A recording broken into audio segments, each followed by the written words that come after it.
You're now listening to the Shift Training Show, where we're focused on improving the quality of human interaction. Today we have Joe LaRussa back, and today we're going to be focusing on early stage relationships, learning how to lead with your partner. We're going to talk about unspoken expectations a little bit, unclear roles, and avoided conversations, and how that influences relationships, especially in the beginning.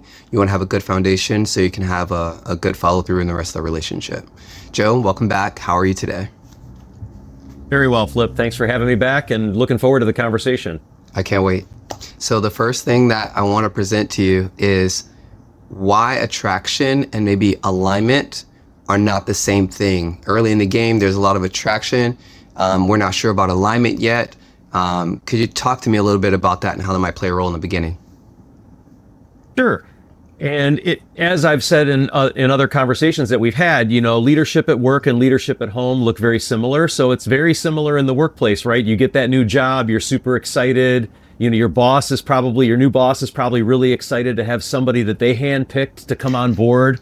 And so it's very similar to this kind of relationship dealings in your personal sphere as well. So attraction and kind of that magnetism that naturally occurs, right? That's a little bit different than having alignment and learning about each other's leadership styles. We talk a lot about chemistry and having good alignment in the C-suite, right? The C-level, the chief this officer, the chief that officer, they all have to be kind of on the same page in order to drive the organization in a positive direction. So it's similar in the household. When you and a new partner are getting together at first, it's all about the magnetism and the attraction. But for the long term, it's even more important that you're aligned on values and what matters most. Awesome. Absolutely. I could see that. That is going to be necessary for sustainability and growth together in a relationship, and of course in business as well. So I guess my next question is going to be, when in a relationship, let's say we have this attraction, right? We're trying to figure out about the alignment or find that out. There's times for leadership that might start to appear early, and then versus like going with the flow. How can you tell or discern when is it a good time to start trying to work on the leadership components versus let's go with the flow and enjoy this time? I think that it comes down to understanding each other's strengths that they bring to the relationship. Just like in the workplace, each team member has something special that they bring to the team or that they bring to the organization. And it's very similar in these personal relationships. And when you're dealing with your household, it's figuring out who is, more of the visionary. So in my own household, right, my wife is very visionary. She sees the future better than me. She's very creative.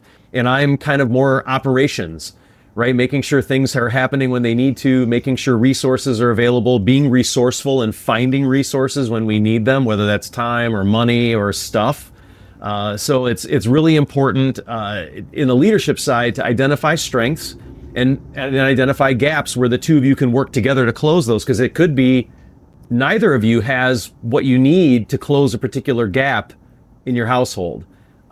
So it's important to identify that as well. Going with the flow, this is more about situational leadership and realizing that not all battles have to be won. Figuring out which ones are really worth, tackling and wrestling with. And in some cases, good leaders are able to discern, by taking a look at the situation and saying, does everybody win if we wrestle with this topic? If this is about me winning or you winning, maybe it's not something we need to really spend energy on. Does that make sense? Yeah, absolutely. I would say also not just in terms of battle, but maybe there are times where something needs to happen that might be time sensitive. And maybe this is a time where actually we're supposed to be taking time and just being present with each other, right? So I think of cases like that as well. Yeah. Yeah, it's absolutely true. It's absolutely true that the time, spending time and spending energy on those things is super important for sure.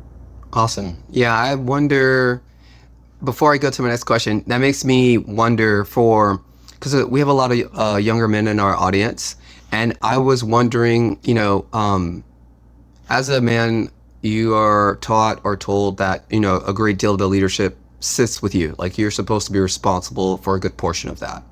Um, early in the relationship, do you feel like that is maybe more important or maybe a little less important than once maybe later down the road? How, that's a question I think some young men might appreciate understanding. Yeah, and it makes sense because it's something that it weighs on the minds of men everywhere about when is the right time to activate that leadership component, and when are you really trying to make more of a decision about your future with this person, with this other person that you're going to build your life with. So I think at the beginning, it's more about assessing fit, like that interview process at work, right? We're trying to figure out, is there a fit here? Is there good chemistry here? Can I see myself having a hard discussion with this person and us being able to come to a resolution that maybe neither of us is satisfied with, but it takes care of whatever the circumstances. Like assessing that fit, I think, is more of what's happening initially. And then as the relationship deepens and the trust deepens, you can kind of unpack these more complicated aspects and figure out when to activate that leadership, especially, like I said, if you identify strengths and gaps, right, you can kind of figure out when to activate your leadership and when to activate your partner's leadership based on who's the strongest to lead in that moment. Okay, so that's a good one. How do you activate your partner's leadership? How can you create space to summon that or bring that forth? I think this is an interesting one. As a male, how might you encourage or support your partner to lead at some times, but also at the same time, maybe there are some ladies in the audience who want to know, well, how can I encourage or support my man being a leader? Yeah. The biggest thing that can be done in both directions is in the communication moments where you have that opportunity to affirm, to encourage, to be a cheerleader for your partner. There are lots of times where, and you'll hear it, and whether it's at work or at home, it sounds similar, right? You hear the uncertainty in the voice, or you feel like there's a request for not permission, but affirmation, like there's this pull for it.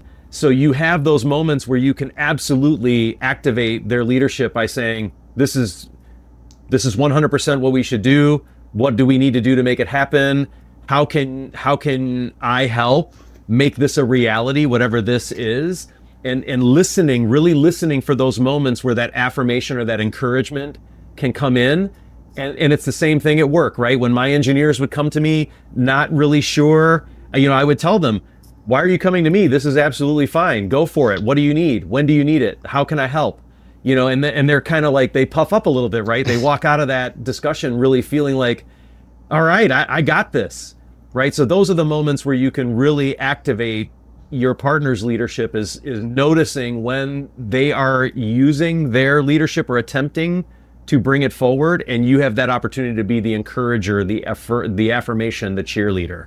Awesome.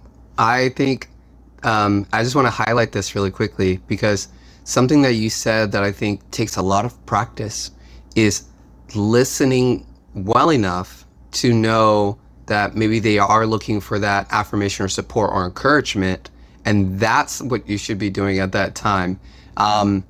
Just understanding, just catching that little bit of nuance in the way they may present the question, right? Or, yeah, I think that's great. I think that's very helpful. Thank you, Joe, for that.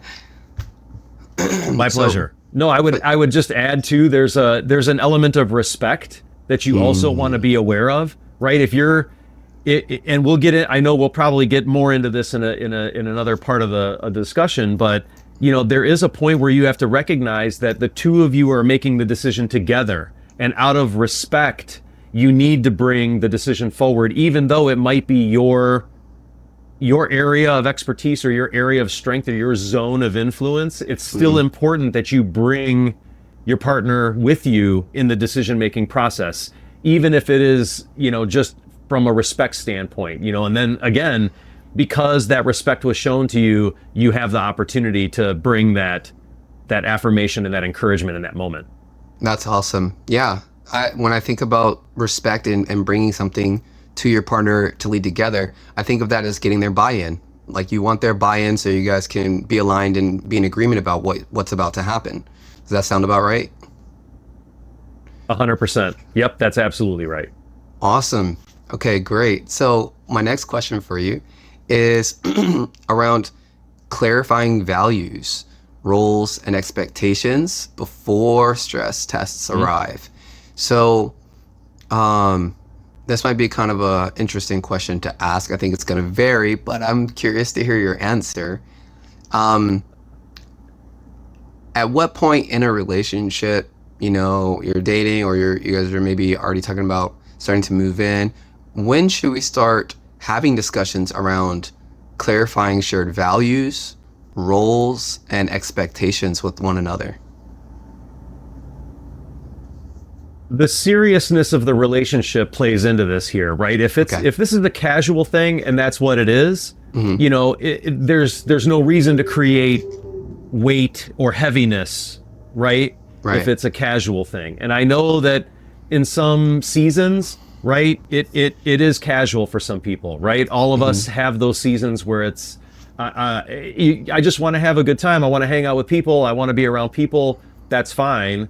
But at the moment where you feel, or you and your partner feel like this is getting more serious, or I want this to be more serious, then I think that's when you start to broach this topic of, roles and responsibilities, or expectations is probably the better way to put it, right? Because if you feel like it's getting more serious and your partner feels like it's getting more serious, okay, now we need to have an alignment conversation about our expectations for where we're going together, because we're no longer just coming alongside one another, doing life side by side. We are talking about doing life together. And that now requires an expectations conversation.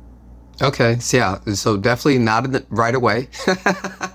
Definitely not right away. But the moment it starts to become something a little bit more serious where you guys want to approach more of your life together, you want to have more things shared, more moving along the journey together, something like that.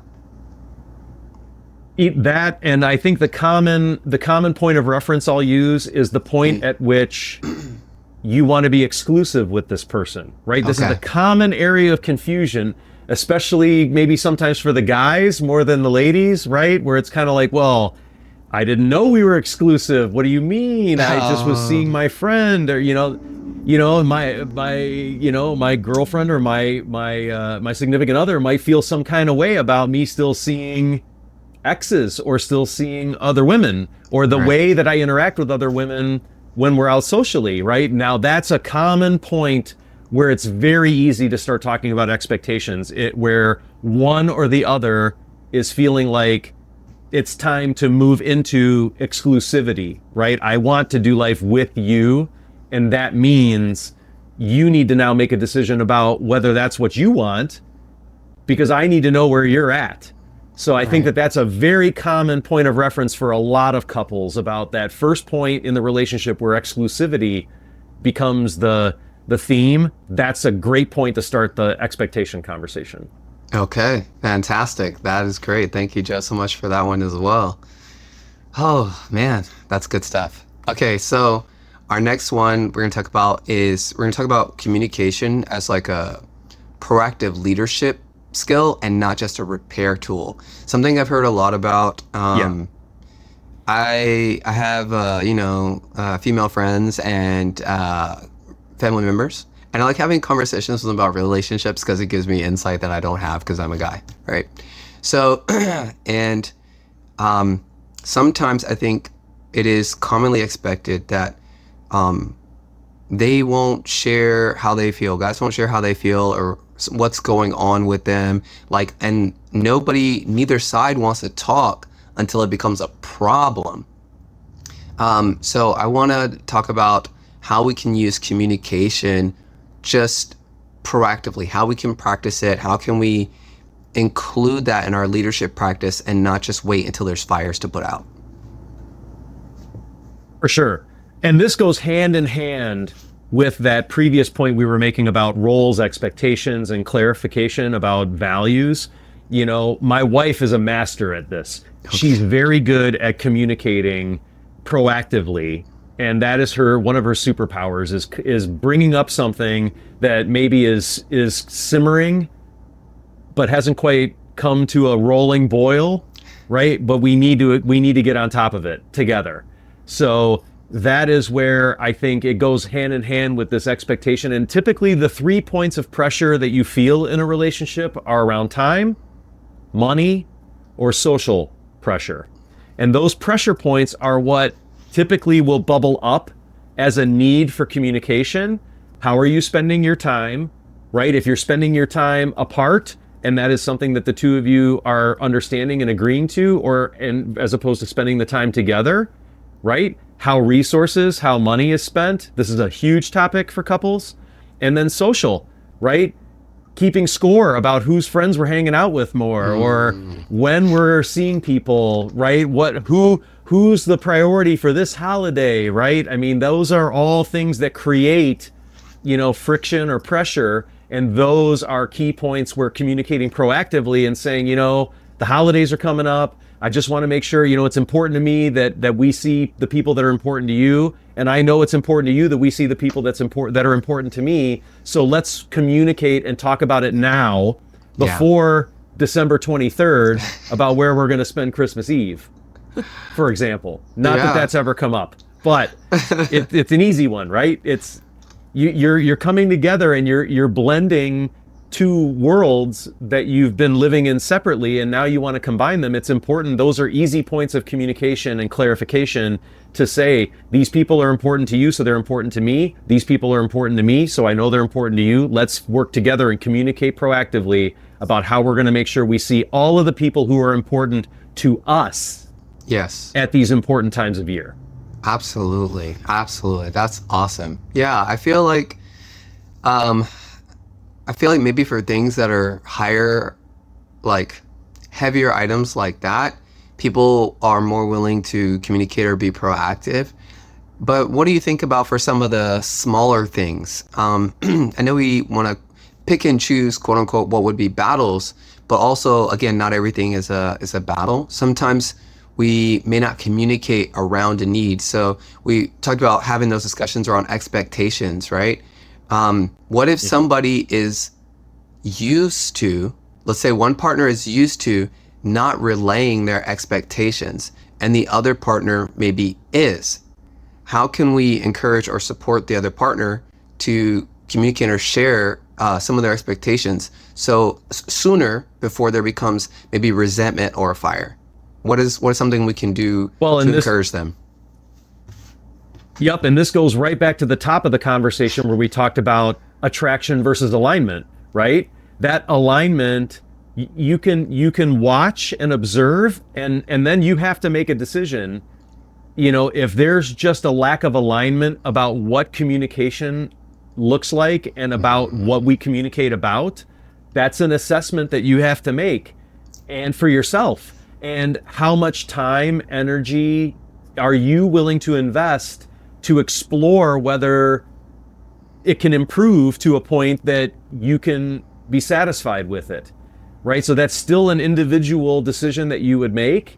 And especially when you've got people coming from two different worlds, right? And that was very much, my story. Like I said, my wife's superpower is communicating proactively in this way. That was not my way. A first generation immigrant household, Italian, stoic Italian dad, not really a feelings kind of guy, just wants to go and grind on whatever the task is of the day.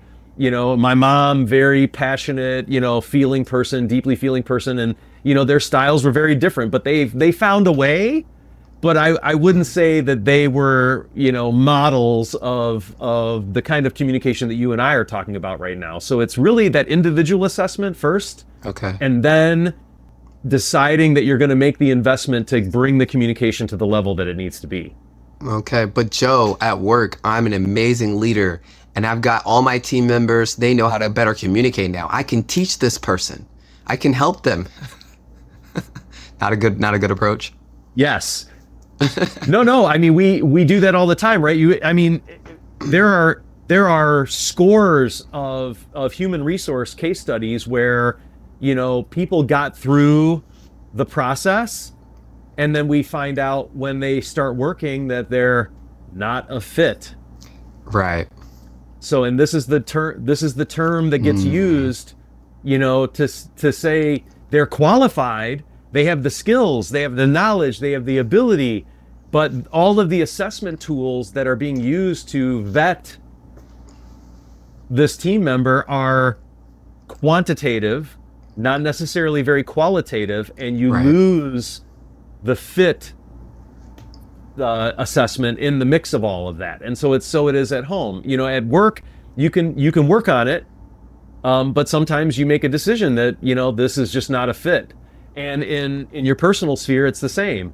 You get down the road a little bit, and the conclusion is it's not a fit. And it's not that you're a bad person. It's not that they're a bad person. It's not anything to do with that. It's just not a fit. That's it. It's Just very not a fit. that's all it is. Understandable. Totally understand. Thank you, Joe. What are my last question that I have for you today is what are some practical mindset shifts that couples can adopt like almost immediately? If you were to give them, here's a few that you recommend, what's a mindset shift or two or three that you think couples early in their relationship they should probably try to adopt immediately? I would say treat the relationship and the communication as a isolated channel. Avoid projecting the way you communicate with other people that you already have relationships with.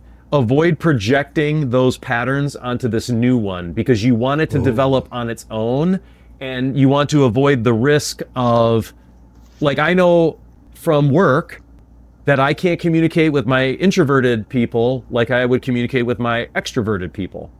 And I can't communicate with my, folks that are very fact and figure oriented the same way that I would talk to or communicate with people who run on feelings or run on, your intuition, right? So I just like I have to be situational in my communication at work, it's very similar with a mind shift with couples is avoid projecting what you think onto this new communication pathway that you are building with this other person, because you want to evaluate it on its own merits.